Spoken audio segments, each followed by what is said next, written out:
and then we'll go from there. So hello, everybody. I'm William Drake from the University of Zurich. Good afternoon to those in Taiwan. Good morning to those of us who are here in Europe or wherever else we may be. This is a session on the WTO Digital Trade Initiative, Implications for Asian Policy. The organizers asked me to start out by doing a little background for 10 minutes because it's generally fair to assume that governance people don't all necessarily follow the details of negotiations in international trade bodies. So I'm going to do that, and I will introduce the panelists. We have 4 excellent panelists, and then from there we will have what I hope will be a very vibrant and open discussion, and we will be sure to allow plenty of time for everybody in the audience to ask questions as well. So the linkages between internet governance and digital trade, I think, are quite strong. This was controversial, though, at one point. Back in the days of the World Summit on the Information Society, 2003, some of us from civil society were arguing that, in fact, digital trade rules are very much examples of internet governance. And indeed, we tried to get language to that effect put into various documents. But alas, it didn't happen.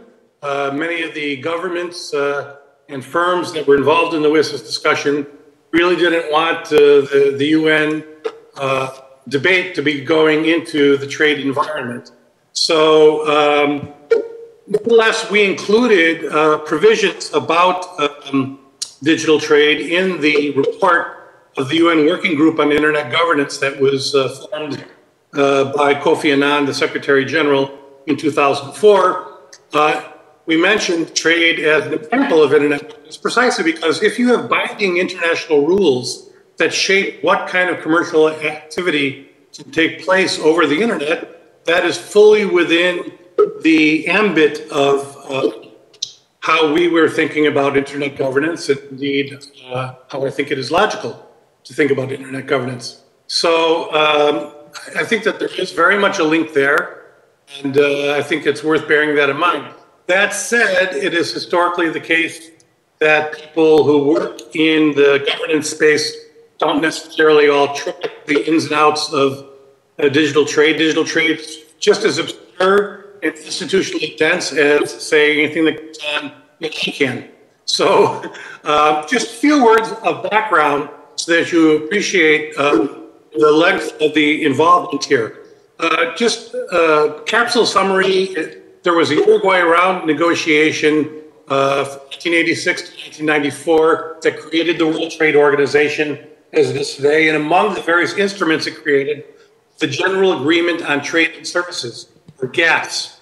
The GATS sets global rules applicable, among other things, to cross-border electronic networks, including the internet. However, there are a lot of ambiguities as we went forward in how those GATS rules would exactly apply to the internet environment, given technological changes and changes in the market structure. It seems like there was a desire on the part of many people to bring more precision to exactly what those connections were.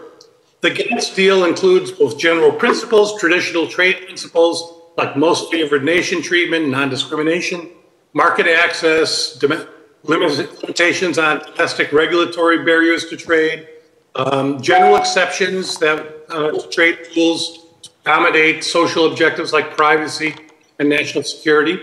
There were also sectoral annexes dealing with some specific network issues, including telecommunications.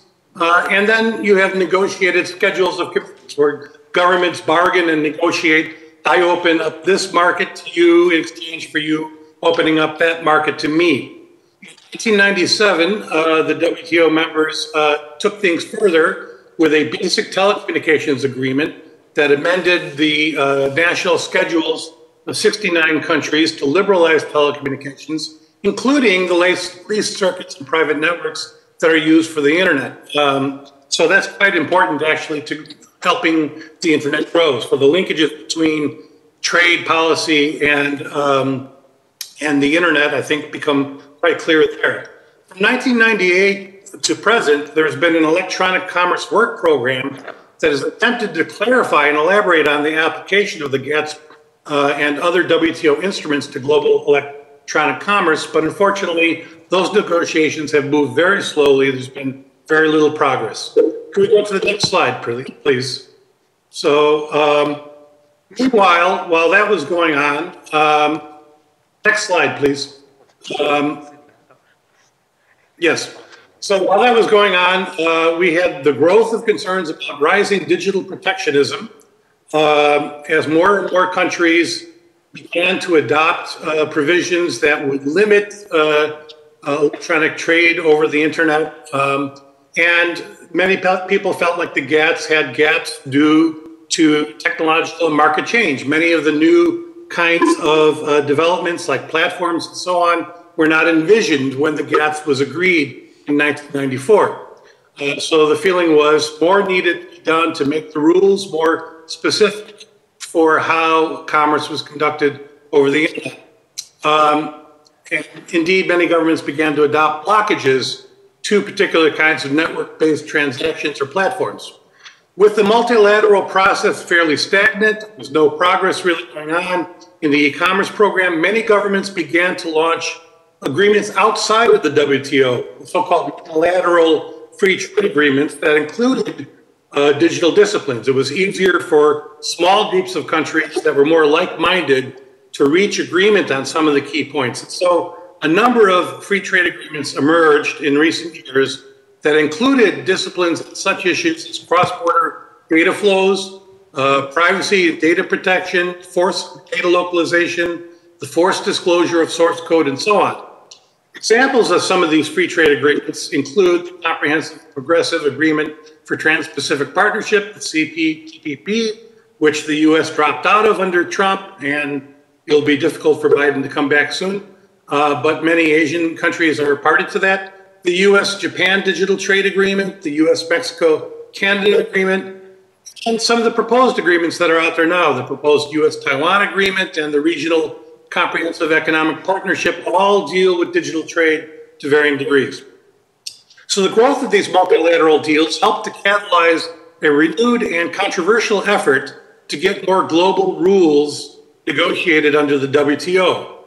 The 2017 WTO Ministerial, 71 countries issued a joint statement forming a coalition of the willing to try to advance unofficial pre-negotiations that would move more quickly in parallel to the slow boat work program that I mentioned earlier. Can we go to the next slide, please, which is the last substantive slide? So the Joint Statement Initiative, or JSI, has been heatedly criticized by a number of countries, especially India, China, South Africa, and others from the developing world, particularly in Africa, as well as by a number of anti-globalization NGOs, with the view that any liberalization of digital trade would somehow benefit only the largest corporations, et cetera, et cetera. And we started to hear all the usual rhetoric about digital colonialism and all these kinds of things come to the fore. So it all became a very fraught process. Nevertheless, at the World Economic Forum's Davos meeting in January 2019, 76 governments, now including China, which changed its position and said it had to be part of this, affirmed their support for the JSI process, and things began to move forward. There are now 86 countries participating. Also at Davos, Japan, which has tried to take a lead under Prime Minister Abe, called Osaka track of negotiations that would include a central focus on so-called data free flow with trust. So that's a term of art that is used a lot now in these kinds of conversations. The co-conveners of the JSI meetings within the WTO have been Australia, Japan, and Singapore. And they've been pushing forward meetings despite the difficulties raised by COVID. The WTO never worked virtually before.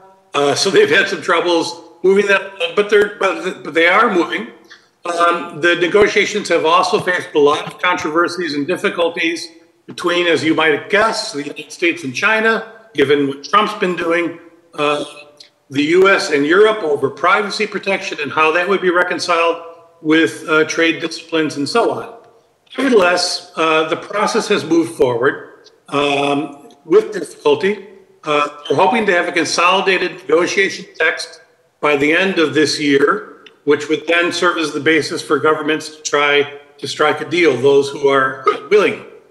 Many questions remain outstanding, though, including the legal form of such an agreement, whether or not it would be fully integrated into the WTO instruments or some sort of freestanding mechanism, and how non-participants would be treated under the agreement, etc. There are a lot of divergent views on the core issues like cross-border data flows, the digital economy, and so-called digital sovereignty, which we spoke yesterday in a different workshop. The specific issues to be covered and how strong the disciplines would be for each of the different issues covered, how we accommodate the interests of developing countries, which want special and differential treatment. And of course, there's questions around civil society and the technical community and their concerns about the lack of accountability, transparency, and inclusion in WTO processes, which are purely intergovernmental, take place behind closed doors. Let's go to the last slide then.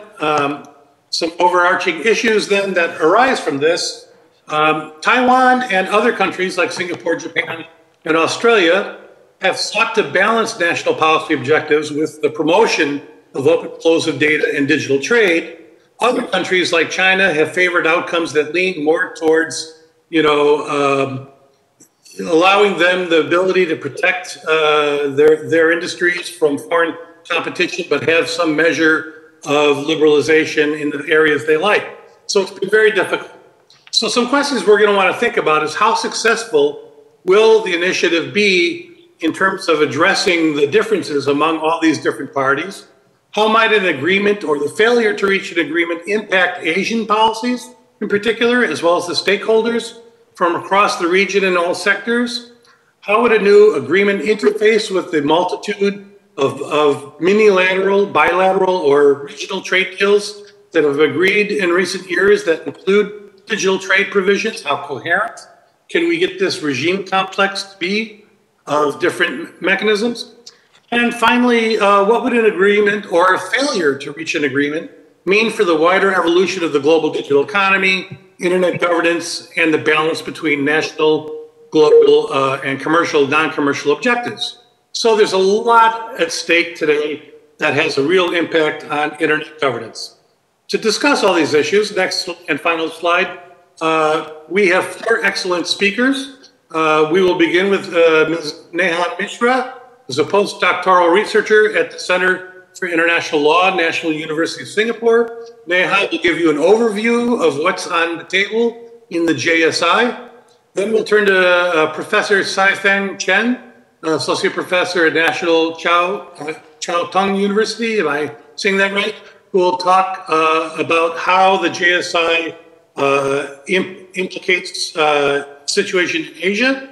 And then we'll turn to Roy Chun Lee, Deputy Executive Director of the Taiwan WTO and RTA Center and the Chung Hua Institute for Economic Research. He will focus in particular on Taiwan's role. And then we'll pull back from all of that with Erica Mann, who's a senior advisor of Covington and Burlington LLP in Brussels, and a former member of the ICANN board of directors and a global persona in the internet governance world. Then we will go to open discussion, which I hope we'll have at least 20 minutes for with everybody in the room. So it should be a good session, I hope. So that's what we're doing. And so against that backdrop then, let me turn to Neha to start us off with an overview of the JSA. Neha, it's all yours. Yeah. Good afternoon, everyone. It's a pleasure to be on this panel, and I'm really delighted, although I'm joining virtually. So I'd like to share some slides. So let me just share my slides with you. Hopefully you'll be more competent than I was. Aha, hold on. Hopefully it's working. Yes. Is it? Yeah. Okay. All good. Okay, so following from Bill's presentation, so my name is Neha Mishra. As Bill said, I work at the National University of Singapore.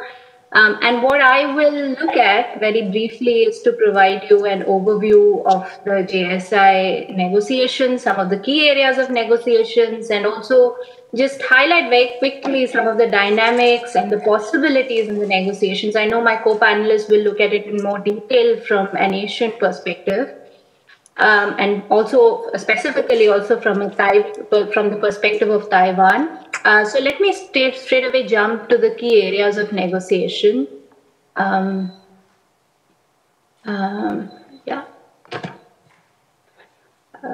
Okay.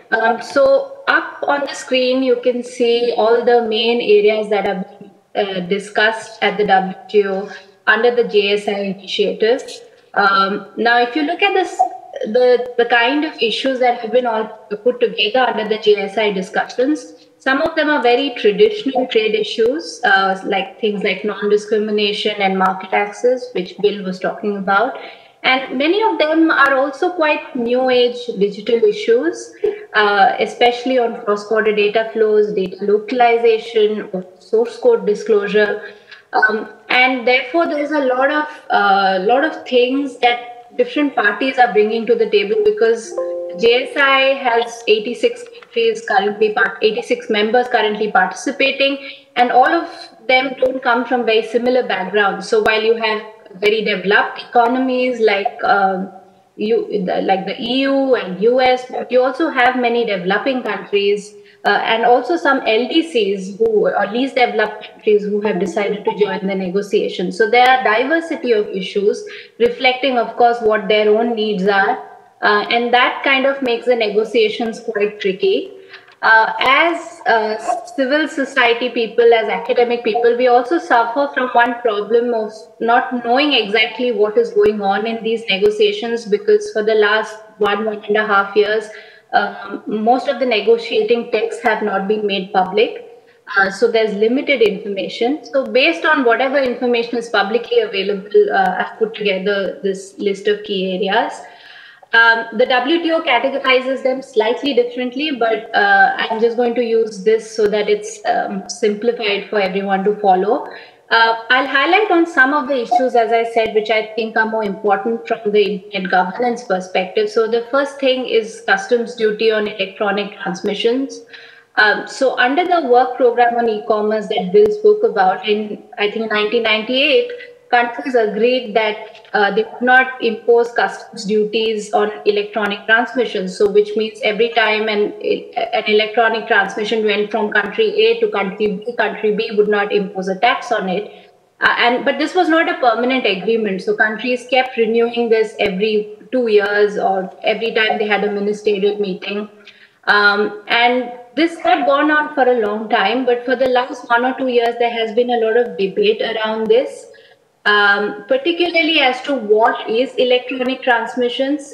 Some developing countries like India, South Africa, and even Indonesia, they have said that the electronic transmissions should not include digital content, because as digital content becomes more popular, they see a possibility of raising revenue from taxing such content. So as a result, what we have seen is that there is a lot of divide on this issue of whether the moratorium on customs duties on electronic transmission should be renewed or whether it should be reconsidered. Within the JSI membership, there are quite a few members, however, who argue that it should be made permanent, because there is a lot of efficiency that comes without having to worry about taxing of electronic transmissions. And it's a very good thing for electronic commerce as well. The next issue, which is cross-border data flows, data localization and privacy, which I think is something that the internet governance community is really concerned about, and also very topical.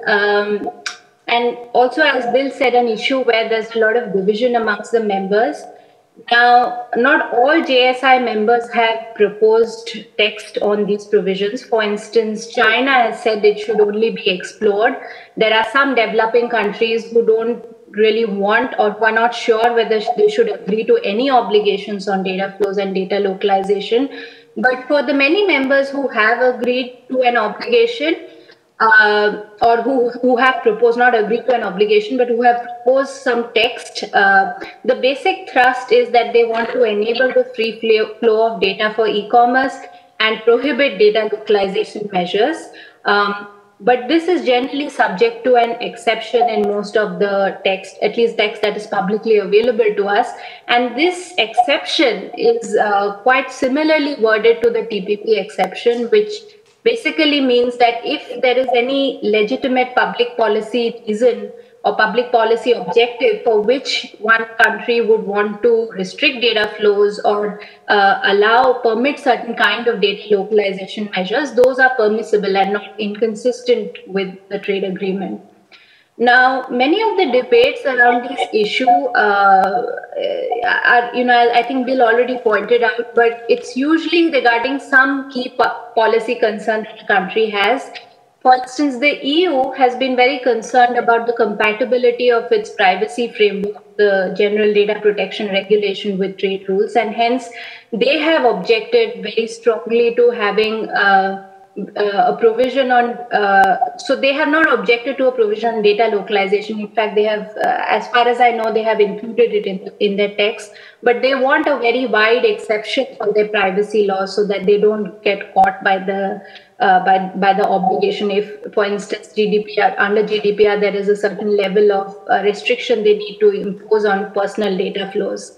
China has been very concerned about cybersecurity, national security issues, and their ability to pursue their agenda of cyber sovereignty, and therefore they have not agreed to such obligations, not just under the JSI discussions, but across the board in all their free trade agreements. A lot of developing countries, as Bill mentioned, are reluctant to really progress on this issue because they don't really know what the economic implications are. There is this dialogue of data colonization and the worry that if countries permit free cross-border data flows, they might lose all their data to foreign Western companies and therefore not be able to build their domestic digital capacities. So this looks like one of the toughest areas to negotiate, and it seems like there is no consensus amongst the GSI members at the moment based on whatever information is publicly available. Now, on the issue of privacy and data protection, there is a general, unlike cross-border data flows, there's a general consensus that it's important that all GSI members have a regulatory framework for personal information protection, but the devil is really in the details because there's no consensus on what is personal data or what should be the correct benchmark to protect personal data. And WTO by no means is a privacy organization. So there are all these conflicting approaches which are constantly being discussed, whether it should be a GDPR-like approach, whether it should be OECD approach, or the APEC approach, which is followed by the US and some countries in the Asia-Pacific region. And if different countries follow their individual regulatory frameworks on privacy, then the question arises as to how they would be compatible with each other at a global level so that we can facilitate cross-border data flows. Now, the next two issues that I wanted to highlight on open government data and cybersecurity cooperation, it is a very, I think both of them are very important from the perspective of digital and internet governance.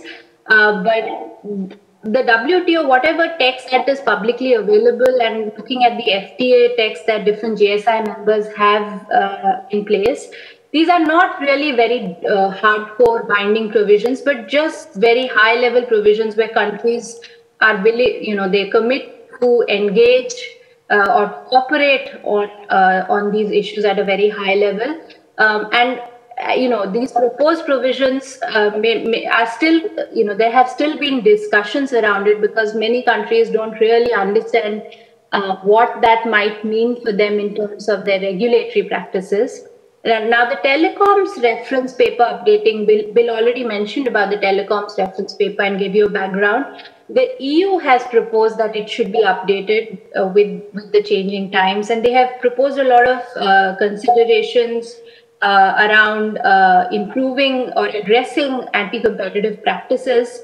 universal service obligations, so including accessibility to the internet, interconnectivity issues, and also access to essential facilities. But it appears that many other countries don't seem to be as engaged with this issue as the EU is. With respect to source code and algorithmic disclosure, and I think Bill already spoke briefly about it. Now, US was the first country which introduced this provision in the previous TPP or Trans-Pacific Partnership negotiations when they started, and the basic idea was to protect proprietary interests of technology companies because they invest a lot of resources in developing their source code, and therefore they should not be put under pressure to reveal it to a foreign government if they want to do business in that country. And that's precisely all the proposals that are on table also deal with it in that manner. They prohibit countries from forcing disclosure of source code, and the US has also included algorithms, as far as I know, in its proposal. So if you just want to do business in that country, you are under no obligation. But there are some broad exceptions for public interest. For instance, when you need access to source code for regulatory reasons, or where there is an IP infringement case, so therefore you need access to the source code to make a decision. So there are some public interest exceptions. I don't, again, many of the texts are not public, so I don't know who's exactly proposed what, but looking at their FTA chapters, one can guess what kind of provisions are already in. Despite the fact that there is some level of balancing of commercial and public interest in many of these proposed texts, there are problems at two levels. I think developing countries are very concerned because they think technology transfer is a very important part of their economic development.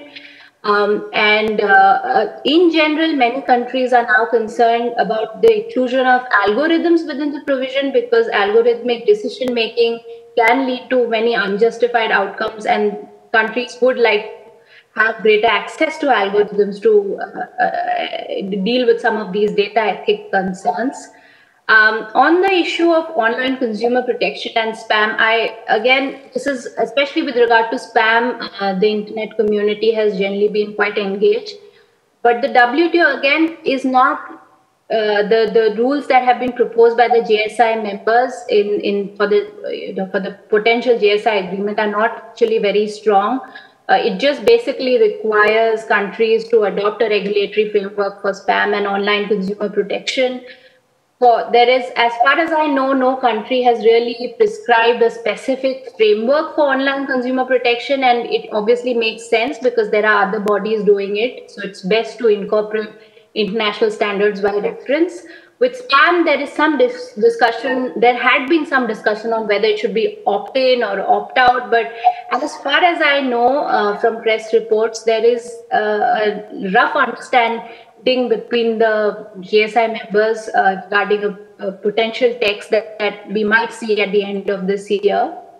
There are some other trade issues. I'm leaving them out for now, but I'm happy to come back to them if there are specific questions on these areas. And finally, very briefly, I know my co-panelists, and Bill has already dealt with this at a very high level, and my co-panelists will also deal with it, so I'll be very brief.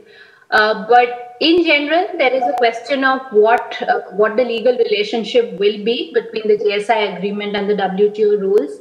And anyone who's familiar with the WTO architecture, especially the General Agreement on Trade and Services, will know that it's a very complex architecture. So it's going to be very difficult to really make amendments and then determine which sectors some of the commitments will apply and if they won't apply in certain sectors.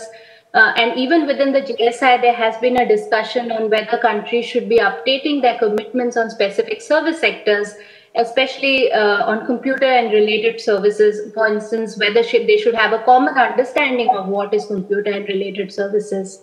In terms of the dynamics in the negotiation, Bill already pointed out about the developing versus developed country interest. One point I will add to his presentation is that some of the least developed countries not only are concerned about the kind of provisions that they want in the final agreement, but also just their capacity to negotiate and participate in these agreements.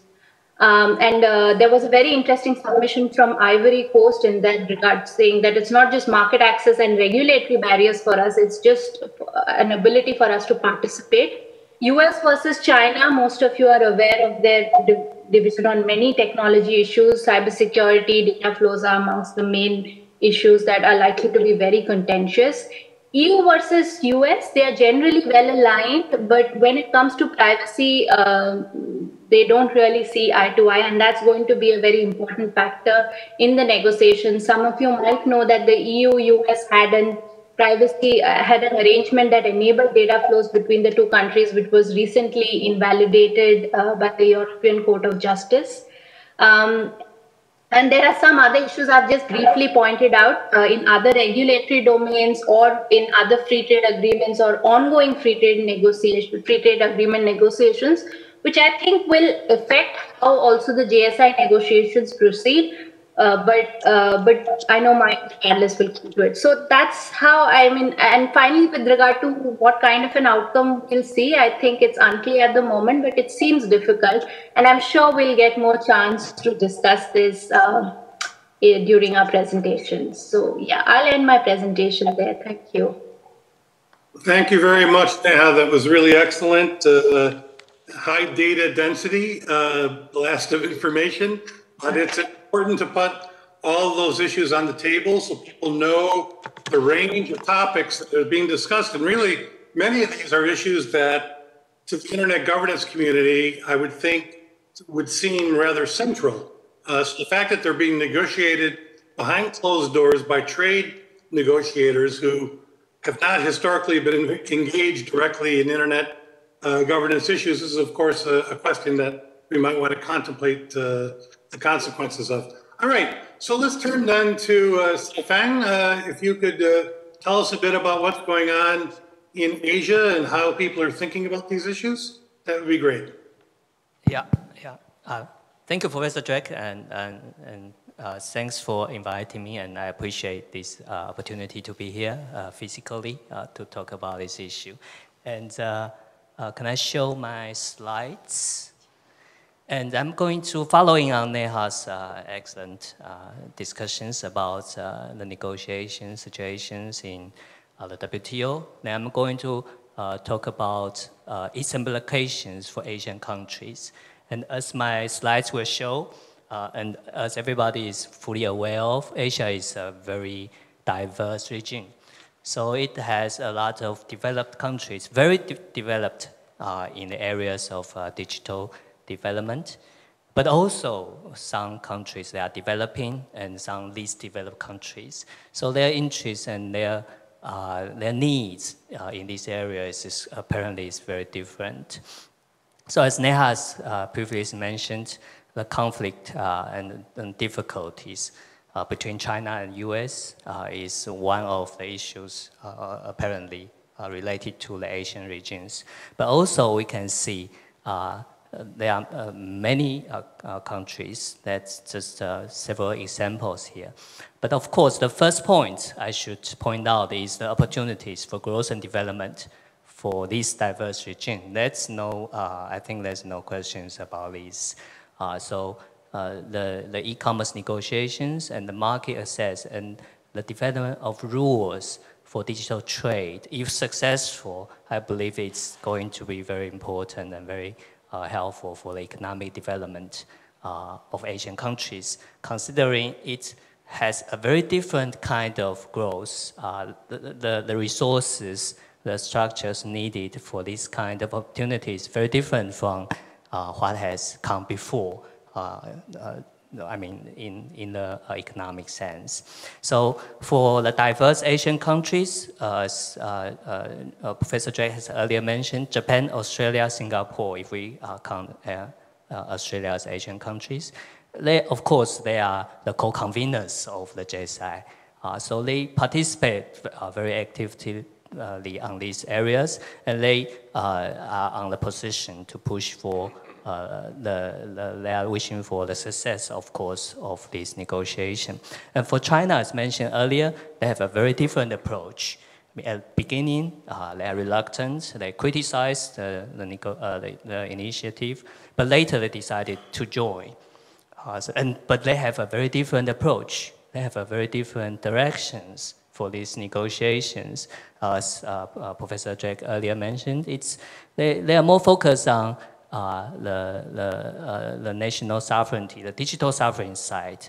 But of course, China will benefit immensely if the e-commerce negotiation is concluded successfully, because they are very big on e-commerce. So they push on the e-commerce, traditional, I should say, traditional e-commerce side, but they are not so much for the data flows because they have other considerations.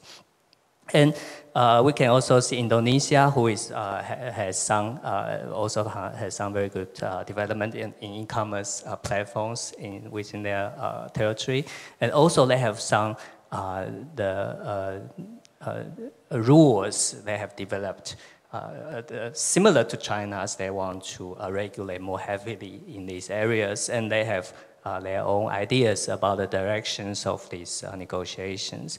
And similarly, Vietnam is another very important country in this regard. Then India, on the other side of the spectrum, criticized heavily with these negotiations, and the outcome of the initiative will affect them very much. And Taiwan, of course, Roy is going to talk about the impact of the negotiations to Taiwan.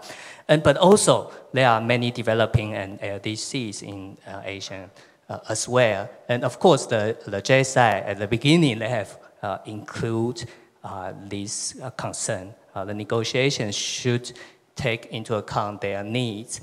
But of course, as we can see, they do not participate very actively in the negotiations due to capacity restraints, due to other issues. So the outcome, even though like Neha earlier includes several important negotiation objectives, the development in the digital development is one of the areas for negotiations, but with less participations from developing countries and these developed countries, it could have some concerns. So we can see that there are different levels of development needs and regulatory emphasis between those countries. And so it is very difficult at this stage to see how the negotiation is going to turn out.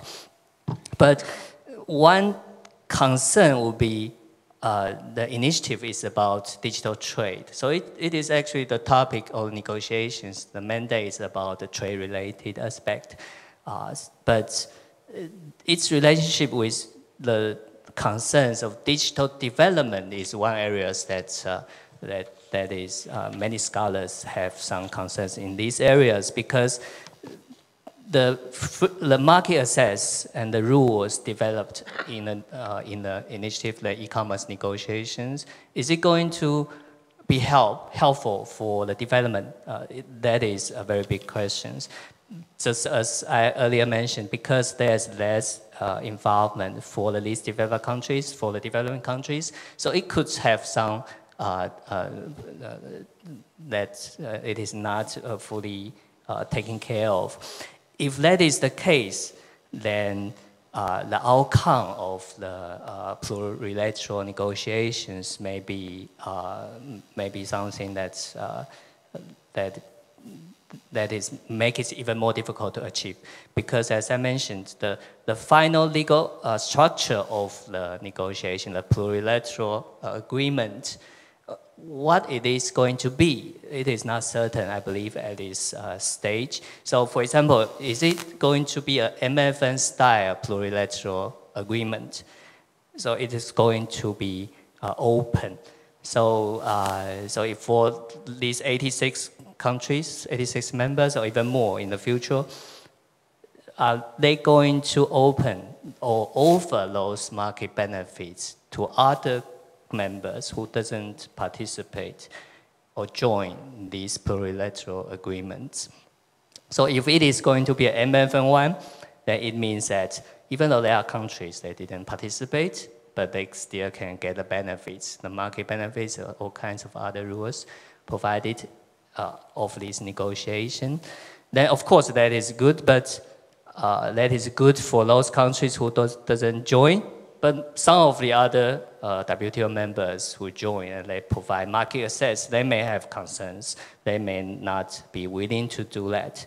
But if it is going to be a closed plurilateral agreement, then it will it is going to need consensus from all of the WTO memberships for it to take effect. But if that is the case, then all of the other countries that didn't participate, what is it for them? Why do they want to accept and agree to this closed plurilateral agreement, which benefits only provided to all of the countries who is in it? Then it's going to be more difficult. So that is something that we have to consider, and which is also related to the diverse situations in Asia. Now, of course, I have also there's another interesting point about customs duties, as Neha has mentioned earlier. And some of the countries, apparently like India, who doesn't, who has a very different ideas about the definitions of electronic transmissions, and also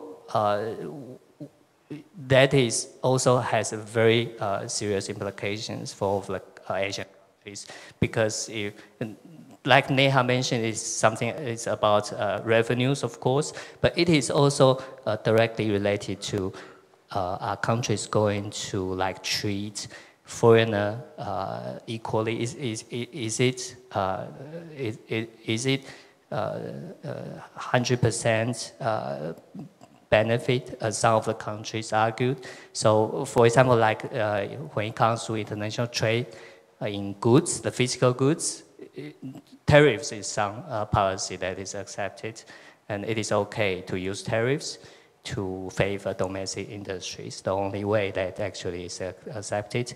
Then when it comes to digital content, when it is like, when I download a digital song over the internet, why is it getting a benefit without tariffs? Instead, the physical product needs to get tariffs. So that is something that we need to also think about, the non-discriminatory effect in this and their implications for the Asian countries. And one issue is about the implications or the perspectives of Asian negotiations in this regard. And RCEP, of course, is one of the most important regional, as Professor Drake earlier mentioned, one of the important agreements. And those, as I can see, represents various kinds of the diverse Asian countries, and includes Australia, Japan, and Singapore, and also include China and some of the other developing countries. And if we compare RCEP with CPTPP, we can see several differences, which also at least represent some of the consensus among those Asian countries, the developed and also developing and least developed countries. First of all, it is not enforceable. It cannot be subject to state-to-state dispute settlement. So the force of the electronic commerce chapter in RCEP is much lower. And there's no provision on source code. So apparently some countries in RCEP, they are opposed to this because they need to obtain this policy space. And also the exceptions to the requirements of free flow of data and localization rules are much relaxed compared to CPTPP. So from this, we can see the different approach to the e-commerce, and we can also think that it is something that is very interesting, and from here we can know some directions of e-commerce. But also one important issue will be the relationship between the e-commerce chapter in the RCEP and the services and investment chapters, because those are interrelated and some areas are covered. So we don't actually know the actual impact until we saw the commitments in the service investment chapters. And also, it should be the case that the obligations on the RCEP doesn't affect the obligations in the WTO. So how it is going to be is very interesting. But one thing that I should mention is in the RCEP, they have this understanding about the moratorium, the 1998 moratorium about the prohibitions, temporary one, on the duties on electronic transmissions. They are linked to the WTO. So not linked to the JSI, but linked to the ministerial conference. So in the future, if WTO has, have different attitudes in the ministerial conference, then RCEP is going to change as well. So that's, I think I'll stop here for now, and I look forward to later discussion. Thank you. Thank you very much. That was excellent. There's a lot to talk about here. Obviously, these are big, complicated issues. All of us have gone over 10 minutes. So I would encourage, if possible, those who remain to try to stick to 10 so that we can allow enough time for discussion with the audience, who I can't see, but I understand is there. So, okay, let's go to next, Roy, to hear about what's happening for the Taiwanese angle. Roy? Thank you, Bill. And I catch your warning point. I'll keep my presentation very concise. I'm going to bring in a different perspective. At the very essence of this debate between digital trade rules, different grouping, different categories of digital trade rules, I see it as a debate or the tension between domestic regulation with trade rules. And this is not the first time that is happening. Let me just turn on to the next page. This is a recent APEC survey on the regulatory objectives of 21 APEC economies on the reasons why they are imposing restrictions on cross-border data flow. As you can see, number one objective across all these 21 countries is to ensuring privacy protection. And it is followed by internet access and control and security concerns, financial regulation, and of course, other reasons. Now, why I'm bringing this perspective is because when we talk about, when we negotiate trade disciplines, we are talking about the elimination of unjustified regulations that impede trade. But not all regulations are unjustified. Let's take, for example, tariff. Tariff is a 100% trade barrier because it is a discriminatory measure, a discriminatory tax levied only on imported goods. So the sole purpose of tariff is to protect local products by increasing the cost of imported products. So it is a protectionism measure, and it has to be eliminated. Now, let's take another extreme example, food safety regulations. Now, if an imported food is checked on the border and found unsafe, the entry of that product will be prohibited. So the power of this restriction is even much larger than tariff. Because when, in terms of tariff, if you are willing to pay the tariff, then you can still access to the market. In terms of food safety, if you are found unsafe, you will be turned back to your home country. So the impediment to trade on food safety is much significant than tariff. Yet we accept, tolerant, and agree that all countries should have the right to regulate food safety. So the debate about making new trade rules on digital trade is really about how we accommodate justified regulatory measures versus eliminating unjustified protectionism-based practices and regulations applied to the digital world. So that's the, I think, at the center of the whole process, center of the debate between regulation, the right to regulate versus trade rules to liberalize digital trade. Now, this is a very trade people perspective. As you can see, APEC measures the number of data flow restrictions in all 21 APEC numbers by the level of restrictiveness. So implicitly, this data is indicating that the higher number of restrictions, the least liberal this specific country is. So this is a trade people perspective. It has no internet governance, it has no regulatory objective perspective, right? So there's a risk if we allow this group of people to negotiate a trade rules for us, right? I'm a trade people, right? Okay, so just to be clarified, I'm not saying that we are all bad people, but I'm saying we should be accommodating more, much broader objectives outside trade liberalization. Now, the GSI groupings, Neha has already provided a very comprehensive issue categorization. I counted there are 12 different groups of issues, right?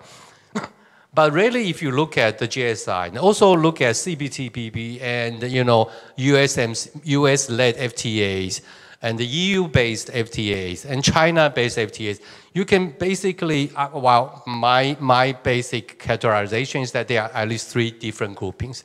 The first group is, of course, the so-called US-based approach. That is liberalization with exceptions. Liberalization of digital trade with exceptions on security, privacy protection. Now, the second grouping is what I refer here as the EU-based approach. That is ensuring privacy, data, and all other consumer protection with exceptions. So liberalization is only accommodated if protection of consumer is ensured. Right. The last grouping is what I refer here as the China approach. That is facilitate trade. Let's put it more straightly. Let's keep our economy grow. Let's pursue growing, but keep other things to each country. So that is without interfering the so-called internet sovereignty or the larger economic sovereignty of each country. As you can see immediately, the hidden agenda, not really hidden, the explicit agenda behind these 3 groupings, right? So the confusion of the GSIs, there are too many proposals. And we cannot really see what is the objective, what is the agenda they are trying to achieve. We see conflicting proposals, different objectives cannot accommodate each other. And there's a lack of coordination with the open-ended scoping, so everybody can send you a proposal without really understanding which category and what part of the agreement is going to accommodate each country's proposal. My understanding, there are more than like 20, 30 different proposals. Lack of framework, we don't really understand what the final goal of the GSI is pursuing. Are we pursuing a trade facilitation agreement, or are we pursuing a hardcore disciplines on unjustified trade barriers, or are we just creating a framework that is going to promote or underpin future works? We're not sure. Last one is the lack of leadership. So there's no major player like US, EU, or China that is actually pursuing strongly or advocating strongly on any one of these major debates. So, but there are experiences from the WTO. For example, in the TBT and the SPS agreements, which address exactly product and food safety issues, it touched basically upon the harmonization between domestic regulation versus trade liberalization. There are at least 4 principles that will be able to harmonize the tension. The first is to follow international standards. So if you follow international standard to test your pork, then you are safe. If you want to adopt domestic testing criteria for imported food, then you have to justify it with evidence-based risk assessment. And the next one will be necessity test. So all regulations should be kept to the area, scope of necessary, right? The last one is transparency. So all countries have to disclose their these domestic regulations so that stakeholders can understand the environment, the regulatory regimes that each is facing. Now, APEC is doing some efforts to achieve some of the objectives. For example, under the CBPR, the cross-border privacy rules, it provides a kind of certification scheme for companies to apply for the certification. So if you are CBPR certified company, that means you have a standard procedure to ensure your data is protected. So it's a kind of creating regional standards. And they are confidence building process through dialogues and exchange. And finally, they are a new wave of standardization process. Actually, it all happened in this year. There are two new digital economy agreements that were signed and concluded by Australia, Chile, New Zealand, Singapore. I think they are setting kind of precedent about how regional efforts and even multilateral efforts can be achieved by reducing the tension between regulation and trade disciplines. So finally, Taiwan, not really only in the GSI, but really in the process of digital rules trade making, we are seeing a lot of uncertainties, unsureness about our position, and unprepared. Let me briefly touch upon the reasons.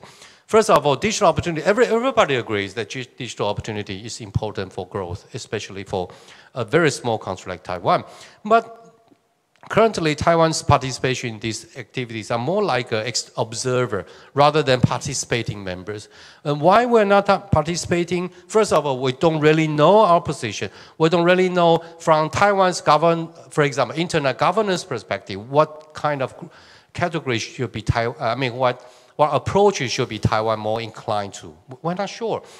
We don't know what's from our industry interest, which grouping. Should Taiwan follow the EU-based approach or the US-based approach or even the China-based approach? We're not sure. Because there's a lack of professional dedicated coordination agents. As we already heard some remarks during the lightning talks, currently, all these negotiations are undertaken by the Ministry of Economic Affairs. So they look at the issues from a very trade perspective. So less restriction means better liberalization. So they are all pursuing to reduce restrictions without understanding some of the restrictions are actually justified and might be necessary to ensure a sound internet or digital environment. And this is something that is really missing from Taiwan's internal discussions. NCC, National Communication Commission, is not really involved. They say they say that we are only involved with the telecom. We are not the internet people, right? So don't ask me. National Development Ministry, they are involved in all kind of development tasks, but they don't really know digital economy. No, I'll skip. I'm not going to criticize anyone. They're all good people, but not well informed and don't really understand the the situation in Taiwan. So finally, we have a lot of hope on the digital ministry, but I'm not sure whether it is within the jurisdiction of the digital ministry. But let's cross our finger and hope the digital ministry will take some of the coordination works. So Taiwan become a participating member with well-informed decision, rather than just a kind of observer and looking at a very chaotic process without understanding what is the best position for Taiwan. Thank you. Bill, back to you. Thank you. Thank you, Roy. That's excellent and very clear and concise. So all good on all fronts. And a little bit controversial too. So that should make things fun. Okay, let's round out the panelists with Erica, and then we can go to discussion with the people in the room. Erica, go ahead. Well, thank you so much. And hello to everyone. Just let me make a few points so that you have a little bit of understanding. I was a member in the European Parliament, speaker on trade issues. I negotiated on behalf of the Parliament the GATS agreement and the beginning of the bilateral trade agreements, which I very much favored, and the TRIPS agreement on access to medicine and on e-commerce. So just some background. I figured out that maybe to free some time for Bill, I just summarize very briefly a few points which came up during the discussion again and again and again. So the first, what we have to keep in mind, we are talking about a GATS plus agreement and about a plurilateral agreement. Plurilateral agreement, coalition of the willing, so those countries who don't want to join, they don't have to join. The second, what came up again and again, is the competition between different composition of countries. On one side, the European Union with a high set of regulatory standards, the United States with a high set of companies which are dominant players in the e-commerce world, China, very similar to some degree like China, more interest in the cybersecurity and digital security environment, and then many times different developing countries were mentioned. And I just like to remind you that this is a conflict which we have seen since many, many years. So the BRIC countries, in this case excluding China, typically tend to take a different position, primarily because their markets are less developed. Then the other topic which was discussed was about the disparity between global regulation and between domestic regulation. So the question in GATS would be about how national treatment provisions would be defined and how much space is given to domestic legislation.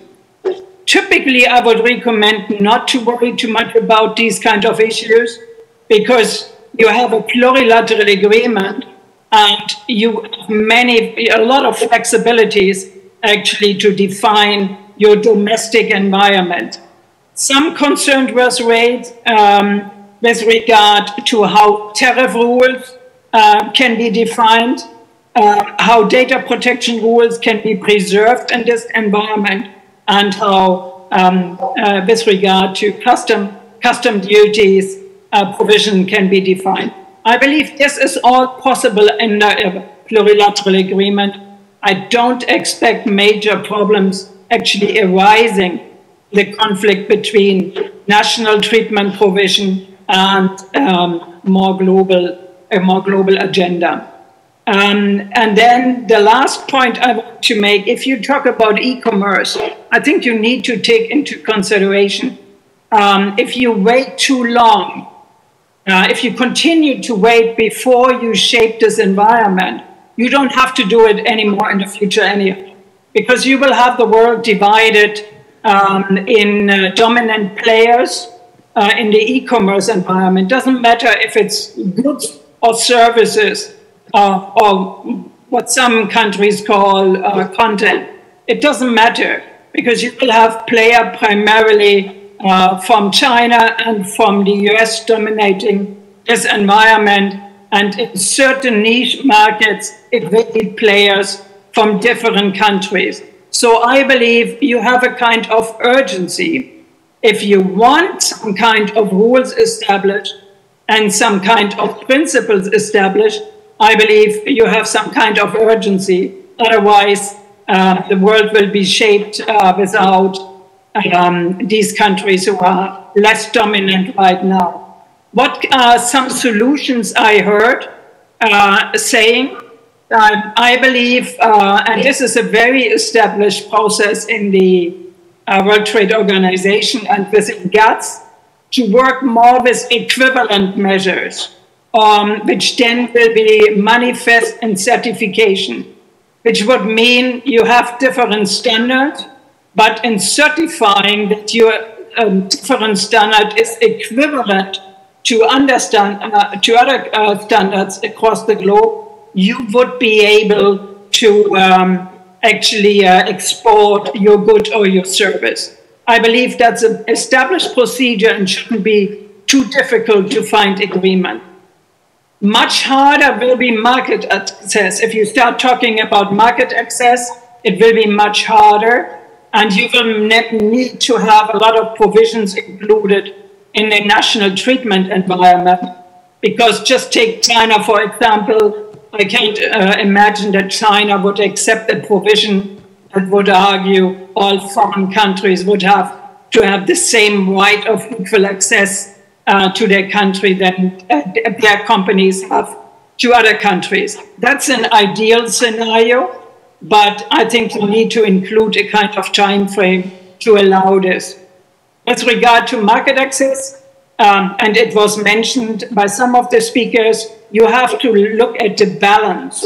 And you want to have some clauses included which would allow developing countries or latecomers into the e-commerce environment to have a time frame they can work with before all of the provisions which would set up for developed countries would be applied to them as well. So that's something you have to work with. And then the last point I heard was about domestic regulation versus trade. I believe that's a quite well framed environment already in the GATS. I think you can rely on many provisions which are already accepted and which are quasi-standards. You will have to work on the transparency issue. The last speaker mentioned this. And you have to ensure that national treatment and domestic regulation is well reflected in how international law or international standard are referenced to. So these are my points I would make, picking up topics which came up again and again. Bill, and back to you. Thank you, Erica. That was excellent synthesis, and it left us room for some discussion as well. So that's fantastic. I tell you what, why don't I pose one question to all of you very briefly, just to get the juices going, and I hope people in the audience will be thinking about questions that they want to come up and ask. We've got about 20 minutes. So let me just say this to people. One of the concerns, I think, for a lot of people who come from the internet governance environment is, we're used to open multi-stakeholder kinds of processes with things being very inclusive, transparent, and so on. And here you have a situation where governments are going off and negotiating behind closed doors in a way that's not transparent and inclusive. And one of the concerns is whether or not the kinds of concerns that are really very central to internet governance people will be brought into the conversation and will shape the discussion. I would note, for example, in April of 2019, Taiwan submitted an interesting proposal into the JSI that inter alia called for provisions on openness of the internet, saying the internet should remain free and open for all legitimate commercial and development purposes, and that internet access should be open, and that consumers should be able to use any services, applications of their choice. But this kind of language has not been central to a lot of the conversation. So I would just briefly like to go around the table and get a view from each of you. How can internet governance people interface with this process and try to encourage government to ensure that any agreement that we pursue does serve the purposes of preserving an open and free internet? Can we just go around real quickly, Saifan? No, sorry. Why don't we just go in order? Neha, what do you think about that? It's a very tough question. I wish I could. Well, I would say that part of it has to do with, so just in terms of what has been going on at the JSI, New Zealand, I think a few weeks back submitted, or maybe a few months back, submitted a proposal where they said that all negotiating text for the JSI agreement should be made public, because there's no harm in doing so. Most countries anyway make their position transparent through the FTAs, once those FTAs are in place, and that would not affect how the negotiation happened within the WTO anyway. So I would say just transparency from the WTO to the extent feasible. I mean, being from the trade world, I understand the importance of doing certain things behind closed doors, but I also see the importance of engaging on issues where trade people at the WTO are not experts, to engage with the right people, get the right answers. So I agree with you. I think there is more openness today at the WTO than a few years back. A lot of people within the Secretariat routinely engage in internet governance debates.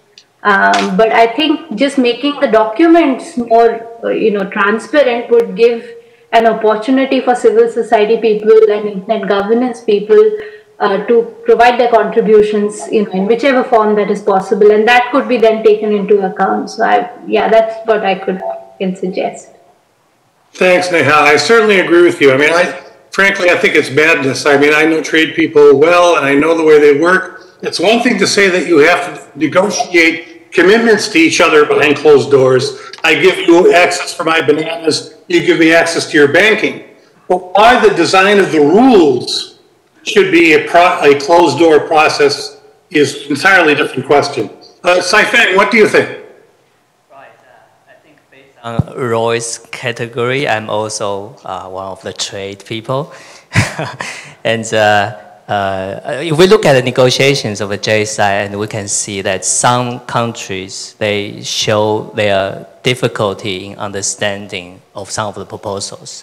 Some of the proposals are too technical for many of the members to understand, especially for developing countries. So that shows the importance, not just to know what the internet governance people need, but also as a trade people, when we are doing negotiations, they definitely need the input and help with the internet governance people. Otherwise, it's difficult to get to know the technical issues. So I think that should be both ways. Otherwise, if it's always closed, then it's going to be not really going to function very well. Right? I agree that the expertise of internet people is not being brought to bear in the meeting. Roy, what do you think?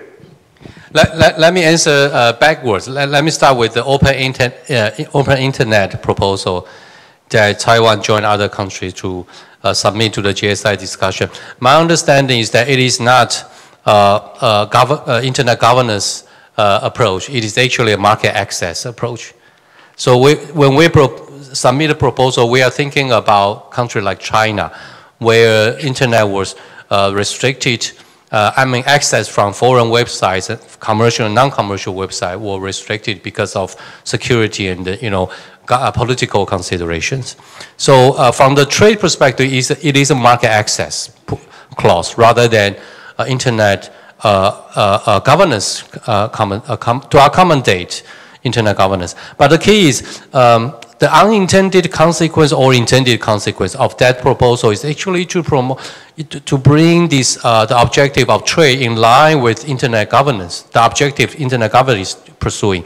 So come back to your first question, Bill, I fully agree that dialogue, interaction with much broader stakeholders are the key here in this in the discussion of creating a plurilateral or even multilateral disciplines on digital trade. And currently, I think the dialogue is quite very limited, especially in countries like Taiwan, where the dialogue is very specific, dedicated to mostly trade-related stakeholders.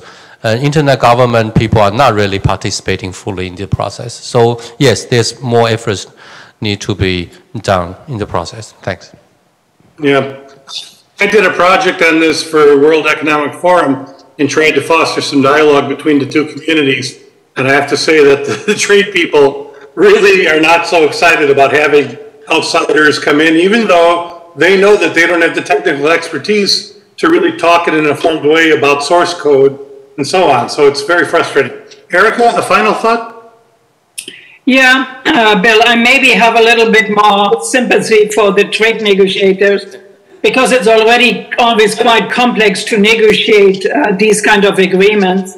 And if you broaden the outreach, it becomes even more complicated. And many, negative examples you can, when you look back into the history, many agreements were not negotiated to the end because of a too broad outreach. So I'm less worried about the outreach if you talk about, internet experts, etc., etc. But in general, if this idea you have a broad participatory outreach, it can complicate things because people with a lot of concern then jump the bandwagon, which are not always expert in either the trade or the internet environment, and then it becomes super complex, and there's a certain period then where you can't stop that the concerns will become more dominant. And then typically negotiations will start. So I think if the two sides can find together the internet expert and the trade expert, this would be an ideal scenario, but I wouldn't bet on it. Understood, but definitely be complex.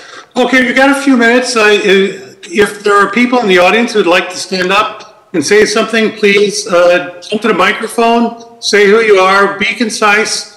And I tell you what, just to make sure we get as many people as possible, let's just take the questions all together, and then we'll go around the panel for a final tour at the top to answer them all. Hi, do we have any line? Yeah, you got one. My name is Ken Ying. I'm the organizer. I take this opportunity to meet all of you. I have been writing emails to you for months, but I never see you. It's great to finally meet you in person. I was a trade law student when I was at the graduate school. I remember I studied WTO and the NAFTA for 2 years, but time has left. Not much left in my mind, but I have more knowledge in internet and the internet law now. And taking back what has been happened recently, especially in Taiwan, Taiwan government has been trying to enact more statute with extraterritorial effect. For example, we are requesting offshore digital service providers to pay VAT tax in Taiwan. They are required to appoint a local agent in Taiwan and issue invoice and pay tax for their service provided to Taiwanese residents. While the JSI is still discussing, but our government has been collecting tax from offshore digital service provider. So I'm wondering whether that's WTO compliant or that's something JSI will further deal with. I actually have same question as GDPR. GDPR also has extraterritorial effect, and it actually apply to everyone who want to do business with individuals located in EU. Would that also certain like of trade barriers that EU made for everyone else in the rest of the world? So that's my questions. Thank you. Great to see you, and two very good questions. Thanks. This is Guo Wei-Wu, and well, I'm not the WTO or the trade expert at all, but listen to your presentation. I kind of agree with Eric Mann say. The point is here is if you look at the current status, the global internet company, the top 20, only in the two countries, in the United States and China.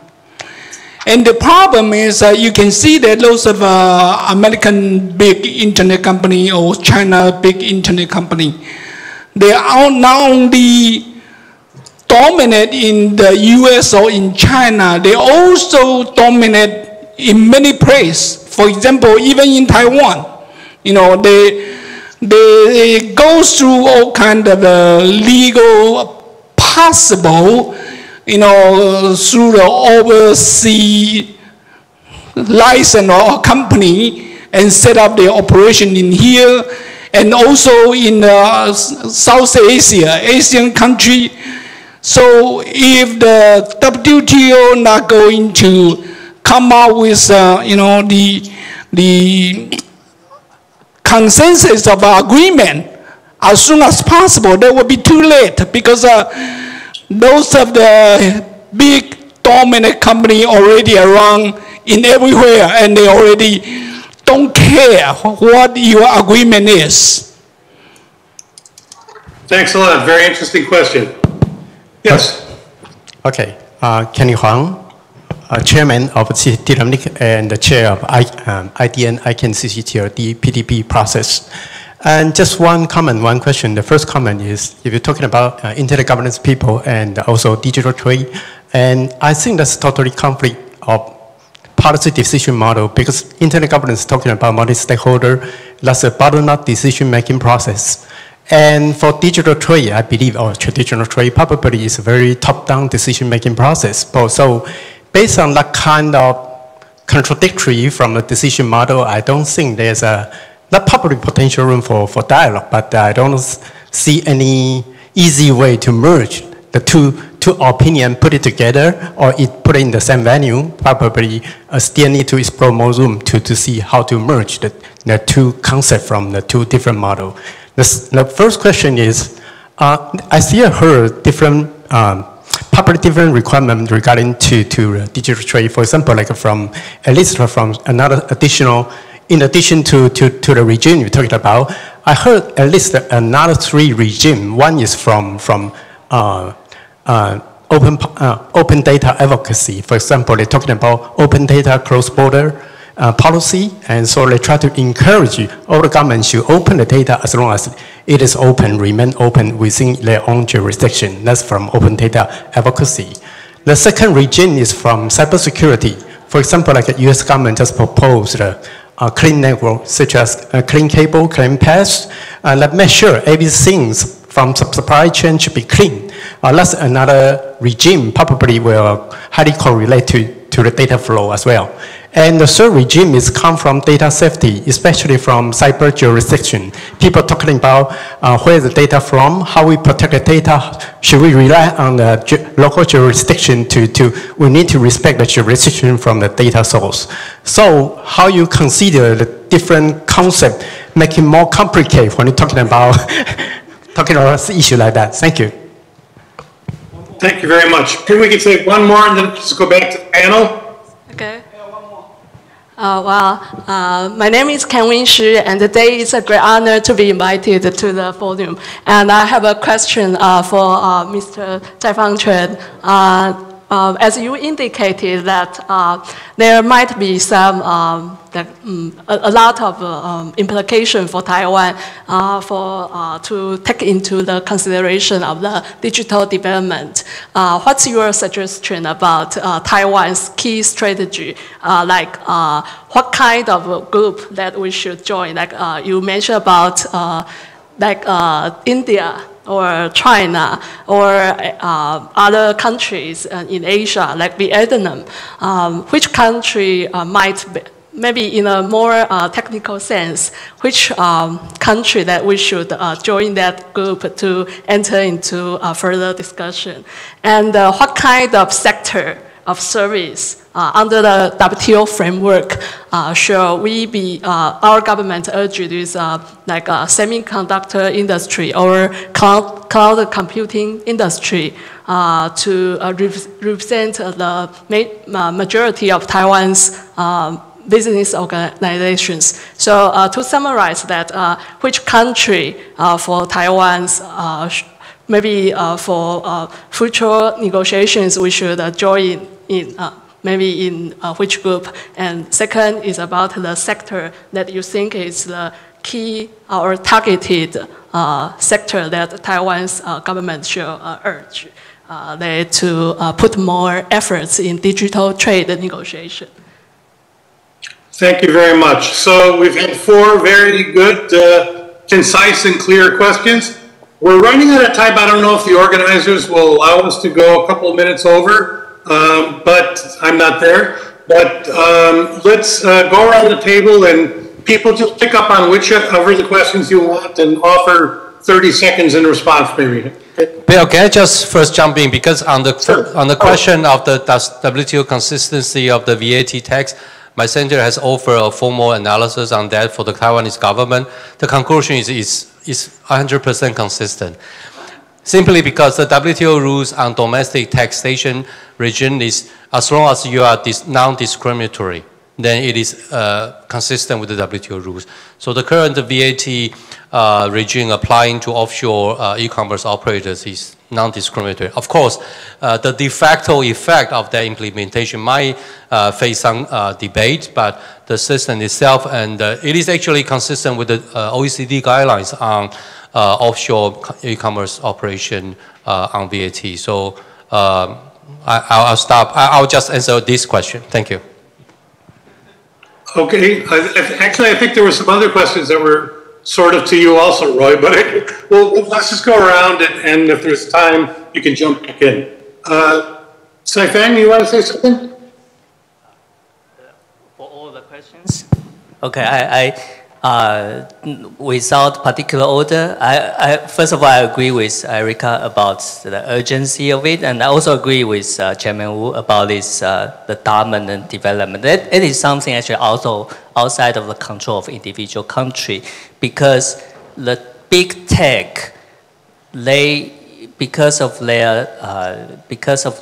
these special, it's very different kind of competition compared with traditional competitions. So the people actually like to use them. It's not like they limit the supply, so we have no choice. In a lot of situations, the consumers, they like to use those.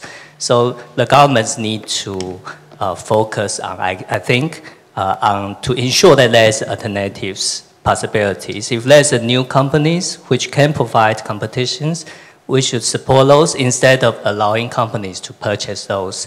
And so the rules in this regard should focus on those, but perhaps it is not sufficiently focused. I also agree with Roy about the consistencies.